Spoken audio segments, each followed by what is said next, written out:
in vain for decades, and in return, Trump received nothing except the release of one American prisoner who was near death due to maltreatment by Kim's government. And as a result, the global effort to marginalize at least one nuclear-empowered despot was thrown in the trash bin of history, with literally nothing of benefit gained by the United States or any other country. This is what global destabilization looks like. This is what global danger looks like. The list of reasons why Trump is a global danger is seemingly endless. Needless trade wars with China and Germany, border disputes with Germany and Mexico, the demeaning of global alliances as diverse as the European Union, the North Atlantic Treaty Organization, or NATO, and the United Nations. And as imperfect as this world has been since World War II, we know from past history, ladies and gentlemen, that global warfare can flare up due to the assassination of an archduke, resulting in the deaths of over 20 million people, which directly led to another war in which more than 100 million people died. It can be reasonably argued that the international infrastructure of nations and organizations such as the UN, EU, NATO, among other factors, have kept the people of this planet from fully exploiting the self-destructive urges that seem to be part of the human DNA. For Trump to meddle with this very delicate balance between global war and some semblance of peace is to play a game called Dance with the Devil. And here's the spoiler alert: the devil always wins. In describing the very real dangers of the Trump presidency, dangers faced by the American people and the people of the world, we should not conclude on a hopeless note. We are fully aware of the danger that self-appointed pursuers of self-aggrandizement, nationalism, racial and religious supremacy can mean to this world. We've seen what that can happen. We have seen men and women move their people and direct and divert their countries into conflicts and the ensuing destruction of too many lives. And in some instances, entire civilizations have simply disappeared as a result. Countries such as Brazil, Egypt, North Korea, the Philippines, Turkey, Italy, and Zimbabwe come to mind immediately, although there are many, too many more. But we are also aware of the power possessed by men and women who seek to pursue goals that are selfless and not always selfish. We know that the instinct to survival has motivated and propagated the species called Homo sapiens, and I truly believe, ladies and gentlemen, that the instinct for survival will motivate more than enough people to overcome the depredations and dangers presented by Donald Trump and other pretenders who believe that the path to their success depends on global disarray and disruption. In closing, hope, faith, goodwill, and the instinct for survival will prevail. Thank you. Her commitment, her tenacity, and to family, right? But again, she's been a source of strength and driving force in the development of Golden Crust Empire, which now encompasses over 125 restaurants in 9 states and recently expanded its franchise operation internationally to Toronto, right? Toronto, Canada. That says a lot. And she also holds associate, a bachelor's, and a master's degree. So those of you who are here in the academy, sometimes you see successful leaders out there and entrepreneurs, but some of them don't possess the academic background. This individual does. But again, for those of you who are not familiar with Golden Crust, on Sunday, drove to get my daughter some shoes and some sneakers on Fulton Street, 15 years old. She texted and she said, "Dad, do you want anything? I see there's a Golden Crust here in Fulton Street," right? 15 years old, don't know the history. I didn't know, right? But what she means to us, right, Brother Emil, to those who from the city, African American, Black, Latino, and everyone eats Golden Crust. I go into my neighborhood now and I see a line of every race, color, creed, everybody in there for it. But it says a lot because when you talk about the Golden Arch, for us in the African American Caribbean, I'm from Panama, los Latinos, right? The Golden Crust represent our arch. And I want to thank you personally, you and your family, in your dedication, your commitment. It couldn't be easy. But that brand that my 15-year-old daughter could text, and she didn't say, "I want something at McDonald's." She doesn't like fast food, right? "Dad, there's a Golden Crust next here. I'm going to get me something. Do you want something?" Right? That says a lot in terms of branding. It says a lot of the quality of the food because she doesn't eat junk food, right? She really does not. My son will. So for her, not even, he will, not knowing the history of who started it, it led me more now that after I leave here, I have to talk to her more about it because that's her taste and that's what she sees, that's what she likes, and that's where she spends her dollars. She could go anywhere else and buy her food to eat, but that's where she decided to go. So without any further ado, I want to present to you an entrepreneur, the businesswoman who we consider our hero in the city of New York, particularly these 5 boroughs. Ms. Hawthorne, please come forward. Thank you.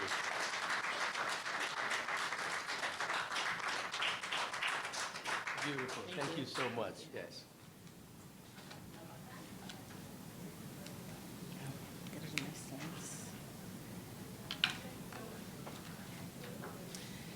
Well, hello, everyone. My name is Lorna Hawthorne, co-founder of Golden Cross Restaurants. To Dr. Joanne Rowe, Dean of Medgar Evers School of Business, Dr. P.R. Datta, Executive Chair of the Academic of Business and Retail Management, other presenters, distinguished guests, ladies and gentlemen, good morning. It is my distinct honor and privilege to have been given the opportunity to address this year's 8th International Conference of Business and Economic Development. I am certain that you could have chosen another prominent speaker. So let me say how humble I am that you chose me, and I trust I will not disappoint you. Have you ever considered becoming an entrepreneur? Or maybe you are already one. The nature of entrepreneurship is of such that at times you may find yourself questioning the reason you ventured into business. You may even feel you have made the wrong choice.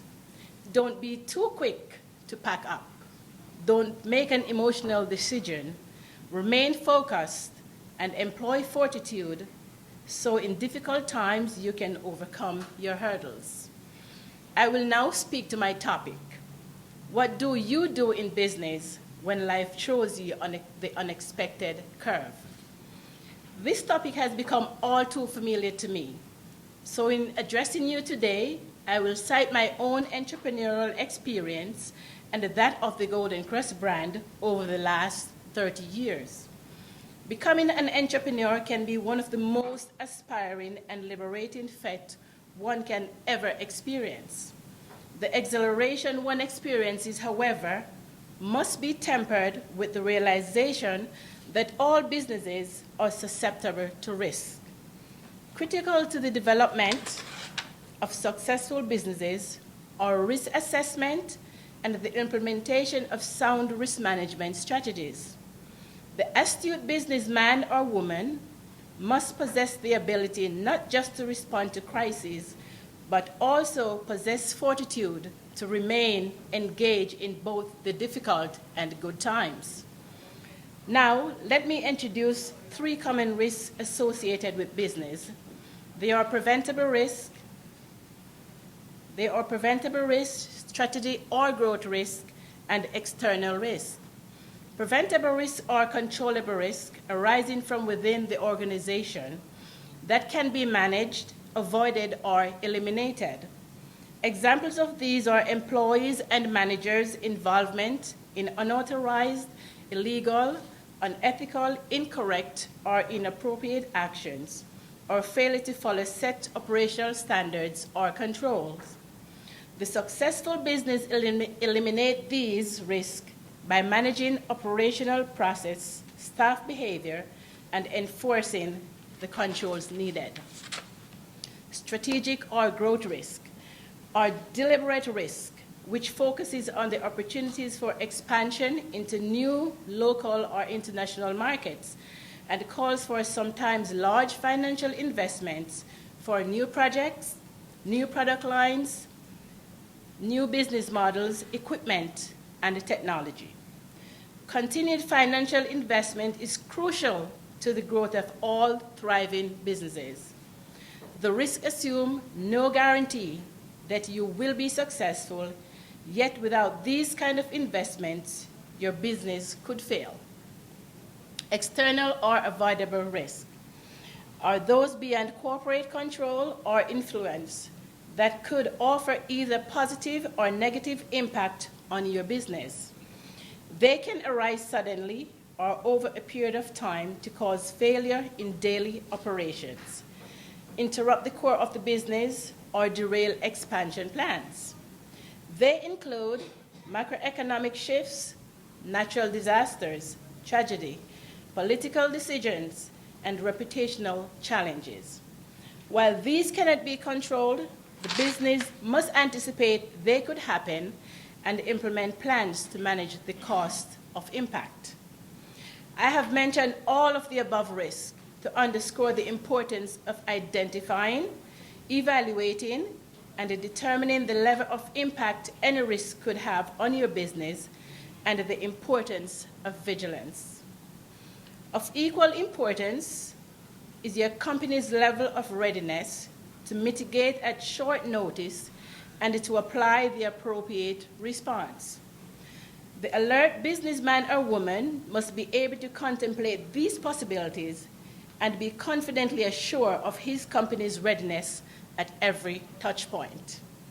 Precisely, this attitude towards business is what accounts for the longevity and the success of the Golden Cross brand. In 1989, 30 years ago, the late Lowell Hawthorne, my husband, and I, along with 5 of his siblings and their spouses, started the Golden Cross Corporation in the Bronx. It was very difficult to acquire bank loans, so we pooled all our resources together to begin our entrepreneurial quest, risking all we owned at the time to invest in starting the first Golden Cross restaurant. In 1996, the company, having carved out its own niche in the restaurant business, sought and gained its franchise license and became the first Caribbean food concept to be granted a franchise license in the United States and the first Caribbean minority-owned franchise operation to offer budding entrepreneurs the opportunity of becoming business owners.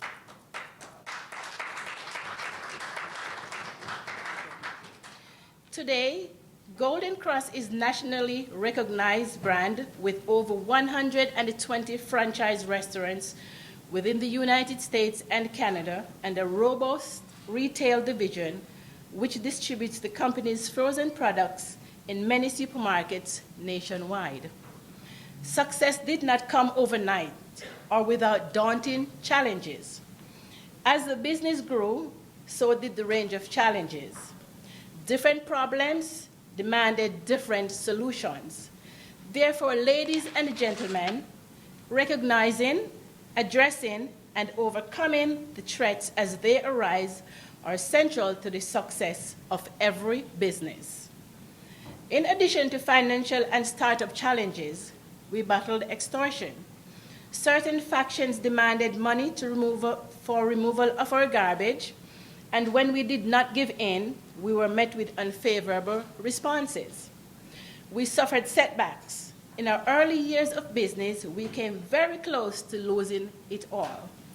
Although we sold Jamaican-style patties, we didn't own the recipe for the patties we were selling.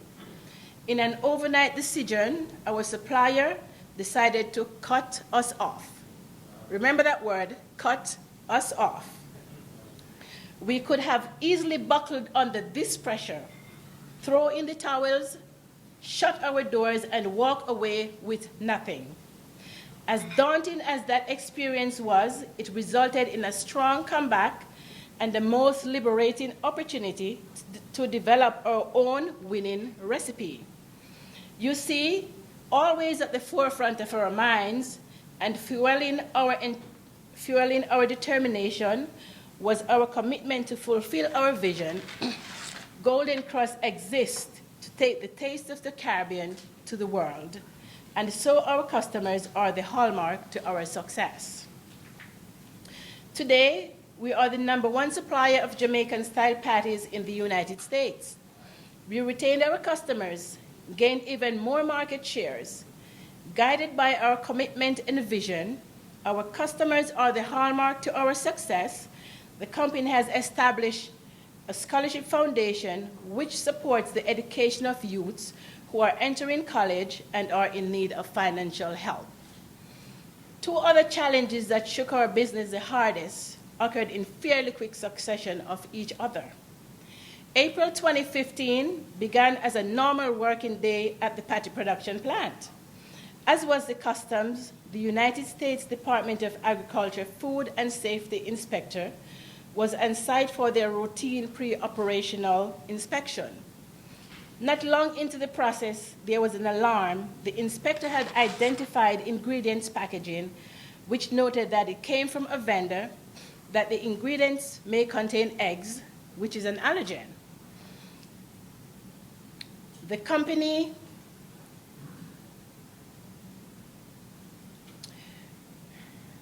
had to voluntarily recall over 9 million pounds of beef and chicken products for misbranding and undeclared allergen.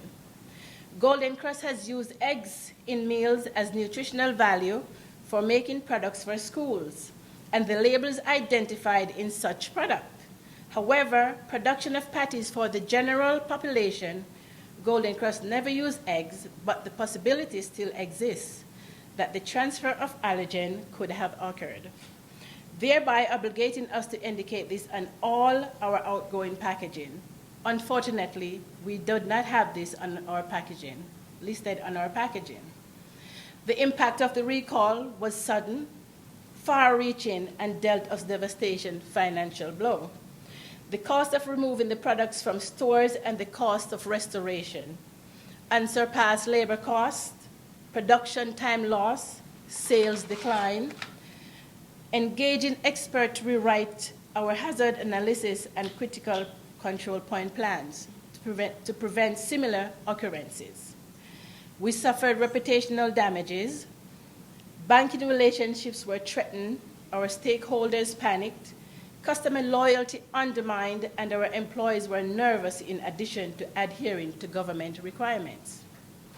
Again, we came close to losing it all, but out of the negatives came several positives. The publicity, though negative, made the general public more aware of our existence, thus allowing us to gain new customers and more traction in the retail market. The most devastating of the crisis came in 2017. Over the 30 years we have been in business, we have mourned the death of leading CEOs and business leaders.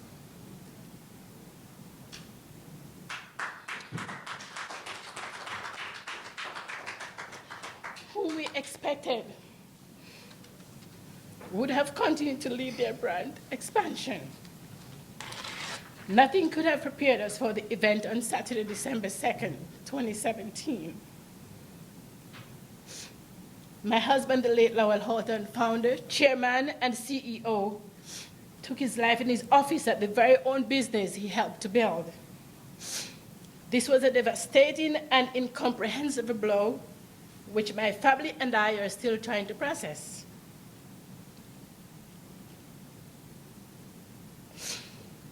Our qualified loss includes the loss of knowledge, valuable skill set, a visionary and charismatic leader. The emotional and physical toll cannot be measured. Though debilitating as a brand, we have regrouped and holding strong because of the systems we put in place and the expert advisors and supporters around us. The Golden Cross brand survived because we were able to quickly and efficiently implement our recovery strategy. An article published by Forbes magazine in 2015 states, resilience has been the holy grail for those individuals or organizations that have gone through crises and adversity and want literally to get their lives back.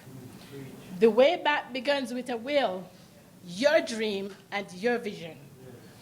Succession planning must be at the forefront of your business. So when tragedy strikes, business will not come to a halt, but continue forward. Ladies and gentlemen, as I close, I want to remind us of a quote from the late Dr. Martin Luther King.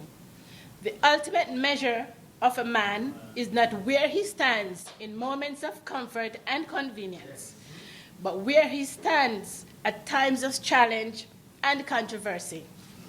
So be resilient, resolute, and believe in your dreams. Stand firm to your vision and your goals, and you will succeed.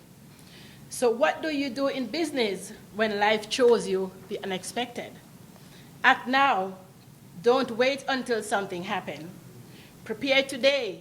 Identify the risk factors involved in your line of business and put strategies in place to respond effectively and timely.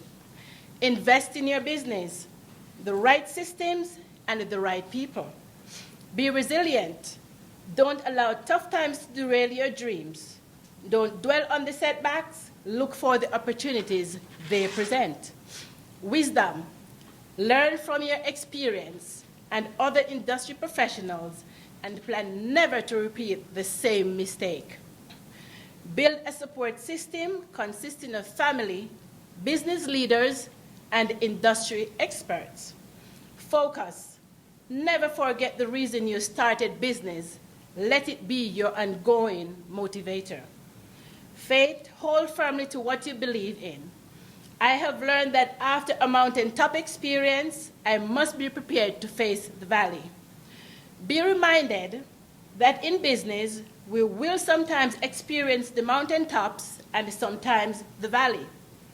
There are calculated risks you can prevent, risks you cannot control, and calculated risks you must take if you are to remain in business. Even after suffering many challenges and losses, we are still standing. My challenge to you is, how will you respond and manage these experiences when they arise? Thank you.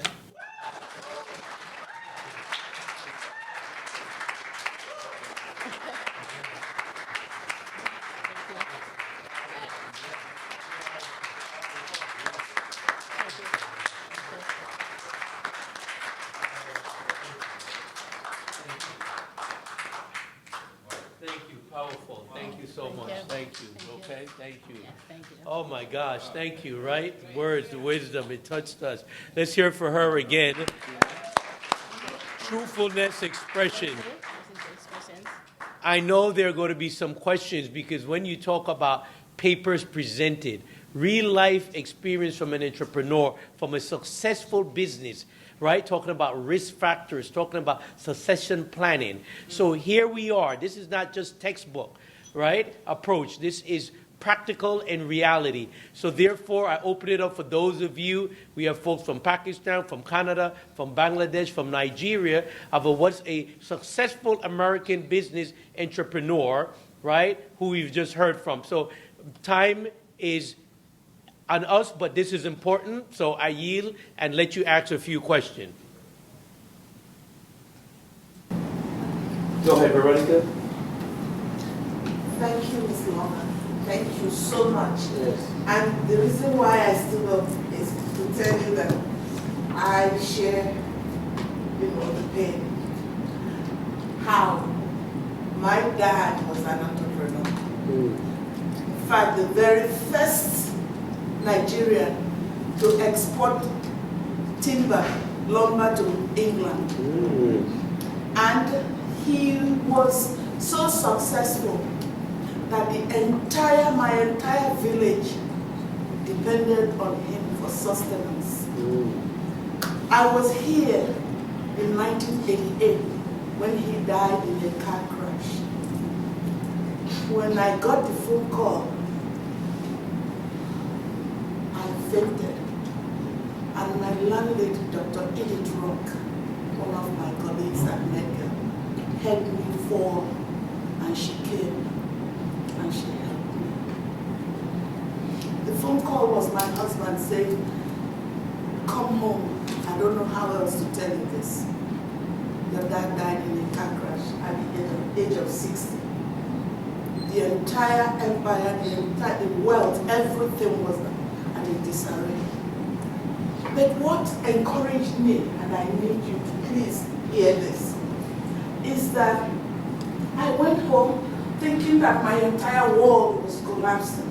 The only daughter of 10 children. You know, the princess they call me. But an old lady came to me and said, wipe away your tears. Look around you.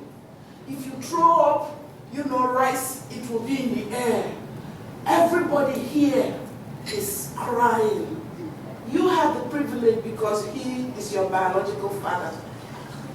Their sustenance, their food, their meal every day is gone. Wipe away your tears and be proud. So I'm saying to you, yes, he was the hub and everything, but you're here. The children are here. And all those that you help every day will not forget. They will not forget him. So thank you so much for everything. Thank you.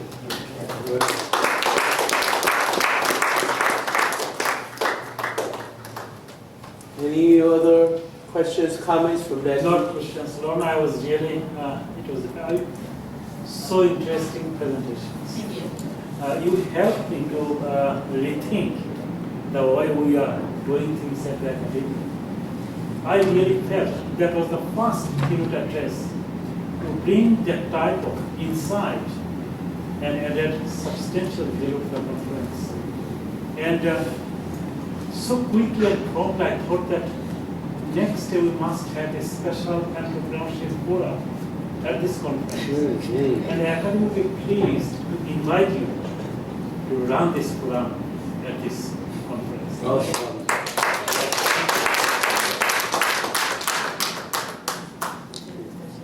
Yes, sir. Ma'am, I'm from India, and I'm going to make a presentation in the area of family business. And I'm myself a third-generation member of a family business, which is fairly large. My only request to you would be, please stay on, listen, and ask questions. Thank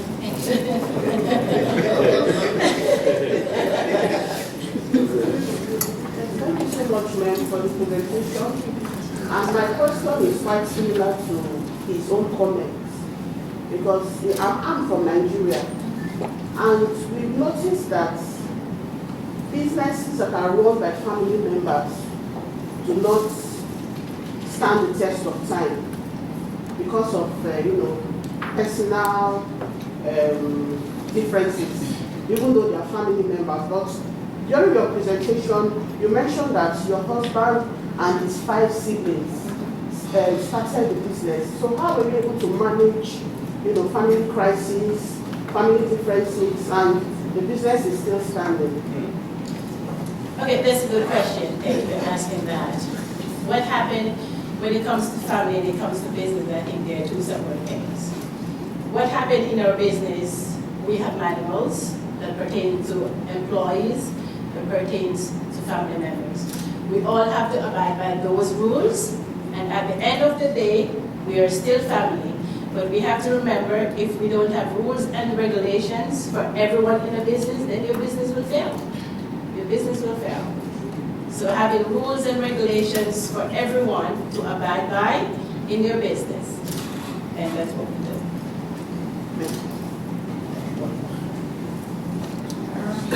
Thank you, it was really amazing. And yeah, my question is a little bit like hers, because years ago when I was doing my master's degrees, and I was doing international trade, and one of my professors said, "You look like an entrepreneur." I was like, "What is that?" Actually, that was the first time I heard that word, because my bachelor background was law.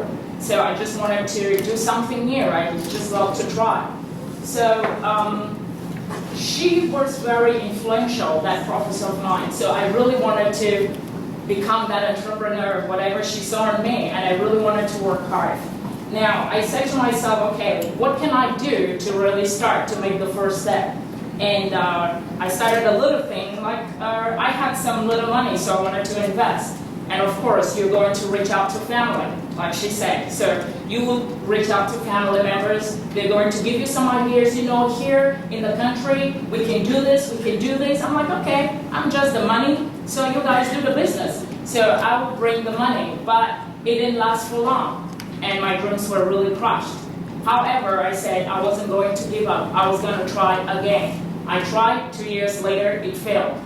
Well, then I did my PhD, and right now I'm having my own little company. I graduated 4 years ago, so I decided to start a consulting company. So I'm on my own. I just decided to put family a little bit on the side.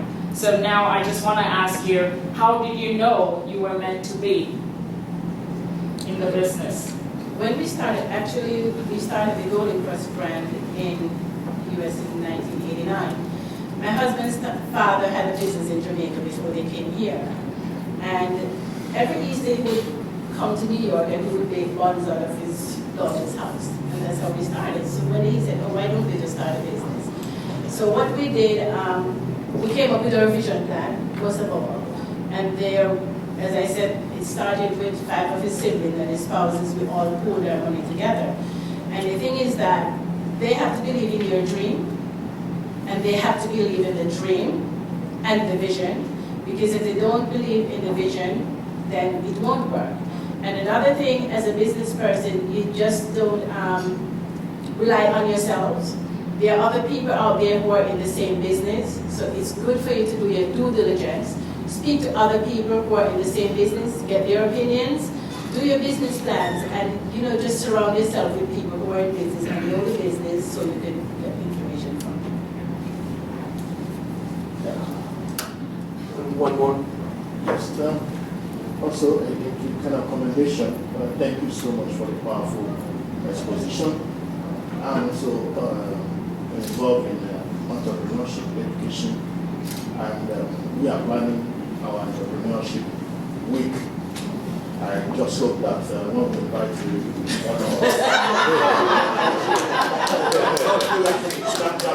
That's one. And the key thing that struck me is succession plan. Succession, most entrepreneurs die with their business. That your business was able to survive with the exit of the key man. Man, you are a case study. You need to tell us what exactly was that imprint that, because nobody anticipates such kind of death, and you won't want to put it in print. What was the magic? What was the magic after his exit that made you survive? Please, can you share with us? If you cannot imprint, if you cannot, At the conference. But if you look back at I think it's the president of McDonald's a couple years ago, and Steve Jobs, who owns, I remember there was an incident in Florida where the president of McDonald's came to give a speech, and I think he fell out, and what happened? He died, and guess what happened? His assistant was able to give the speech. So business didn't stop. And these are the kind of succession planning that you have to put in place. You surround yourself with people, you have your people who are there. So if anything happens, then business goes on. I just want to mention there is a book. There is a book if you want to know more about the history. It was a fascinating read. Yes. Can you just, I know this is not from the pulpit. If you can just share with them for those who want to read more. Okay. What happened? My husband wrote a book on the baker's son, and he published that book, and every penny of that money that we get goes to scholarship for children who are going to college. So we do have, so if you need a copy, I'll take your information and send it to you. Wonderful. One quick question, very short. Yes. Do you intend to go on the stock market? Well, when the time is right, it's not out the window. You had a quick question? I didn't want to leave anyone. Yeah. So, you are a business. Russia, right? Yeah. So you are a businesswoman, or you are a business lady. So which challenge you faced or is still facing in the man-dominated world to run a business? I'm sorry, say it again. Which challenge as a business lady? Because it is man-dominated world, right? So which challenge you face to run a business as you are a woman in the man-dominated world? You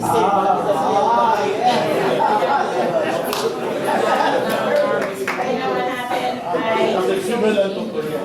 As you know, things change. So So if you have a vision and a dream, or, in the male-dominant world, it doesn't matter if you're male or female. To me, if you have a vision and you have a dream and you want to embark on that, I think you should let nothing stop you. Of course, there will be struggles and there will be risks, but we have to remain focused on the vision and the dream and where you want to go.